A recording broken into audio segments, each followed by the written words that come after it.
Hey there, boys. Today we're going to be talking about the Forbearance, and that is what we're going to be calling it.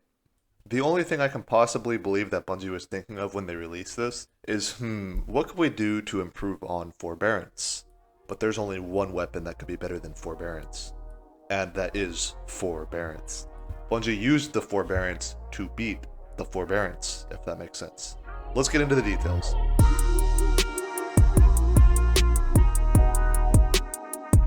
Throughout the duration of this video, I am going to be calling the new one Forbearance because I really don't want to have to differentiate between the old Forbearance and the new Forbearance. So we're just going to call this one Forbearance or 5B.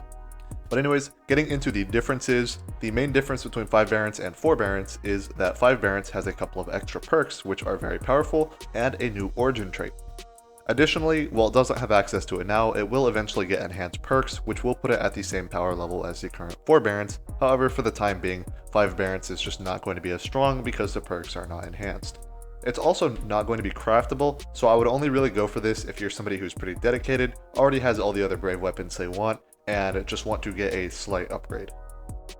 So the main difference is in the origin trait, which is called Indomitability, which grants you back 5% of either grenade or melee energy if you're using a light subclass or a dark subclass. So if you're on a light subclass, you'll be getting back 5% grenade energy, and if you're on a dark subclass, you'll be getting 5% melee energy back.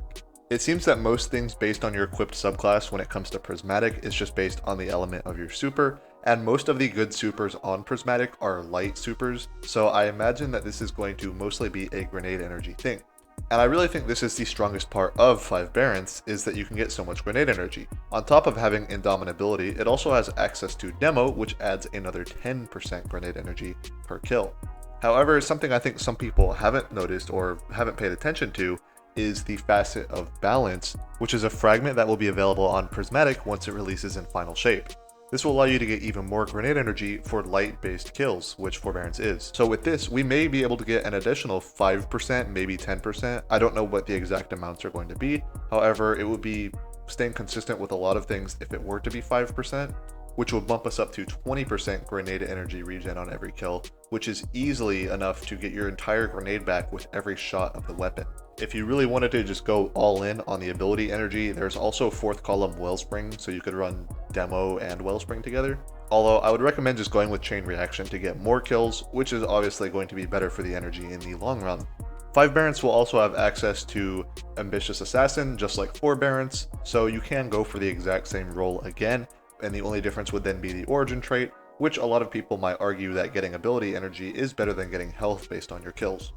Ultimately, I think that does come down to preference, and the difference is pretty minor, so if you're somebody who has any sort of limited amount of time, you're probably fine just keeping the old Forbearance. And here is a graphic of what I would consider to be the God roll in the solid blue, and then the rest are sort of secondary perks in my eyes.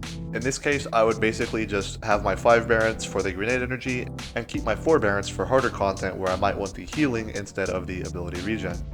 And bear in mind, you are able to get double perks on Forbearance, so you might be able to get one of these secondary perks, which might be occasionally better than Demolitionist for some builds or situations. Although that is wildly rare, so I would recommend sticking with the solid blue stuff and just getting yourself that God roll. Remember, if you are going to be using Forbearance, don't be that person who uses 2 ag clear weapons. There's really never a point in doing that. Whatever other weapon you're using aside from Forbearance is just worse than Forbearance at ag clear, so please use a DPS weapon in your other special slot. If you need help setting up double special, I actually have a video I just released about that, and I will link that in the description down below. And also, the last thing I want to talk about is basically for people who do not own Forbearance and just refuse to do raids. Obviously, this is going to be much easier to obtain a Forbearance for you. However, to get a God roll is going to be quite a bit harder. However, for those willing to cope, the one that you get as a curative roll from doing the quest is decent. It does have Chain Reaction, which is pretty good, and Stats for All adds value. However, it is really not an amazing perk I'd pick. So while we're at it, let's go ahead and talk about the Hammerhead, which is the other weapon which dropped today, and I want to quickly discuss what I think about it. Pretty much, I think it's definitely a good Void machine gun, at least on the same tier as Commemoration, even sometimes better. However, I definitely do find myself questioning whether it is actually worth farming, because farming these brave weapons is pretty painful. Remember, it's in competition with Commemoration, which is very easy to get a 5 out of 5 perfect roll on, and it is a very powerful roll. On top of all this, machine guns just aren't that strong in the current meta, which adds even more questioning to whether it's really worth it to farm this weapon. As a PvP machine gun, I do think its curated role of 4 times the charm and killing tally is actually really good though, and that's even a decent role for PvE as well, so if you do want to just quickly pick up a decent one, you could go for the curated role. When it comes to farming these weapons efficiently, remember the less weapons in your pool, the more likely you are to get something you want. While the thing that you have attuned does always have a 50% chance to drop, if you have less things in the rest of the pool, you might get some secondary weapons you want. For example, I have Mountaintop as my main weapon still, however I would still love to get some better edge transits, and I wouldn't mind a good Forbearance either. And by not having things like the sword, the hand cannon, hammerhead, stuff like that in the pool, I'm more likely to get an edge transit or a Forbearance instead of one of those other weapons when I don't get a Mountaintop. So really, what you want to go for does come down to the preferences and the priorities of the player. Personally, I found things like Midnight Coup, Falling Guillotine, and Hammerhead to be at a low enough value that I would prefer just having a slightly better chance at getting Edge Transit and 5 Barons. In the future, machine guns might become stronger, and that might be a reason for somebody to go for it as well. And obviously Hammerhead is certainly one of the better machine guns, however I really wish that they had just either released a different machine gun or just made it a different element just to make it different from Commemoration. Because we already have Commemoration, which is already pretty much the perfect machine gun like I said.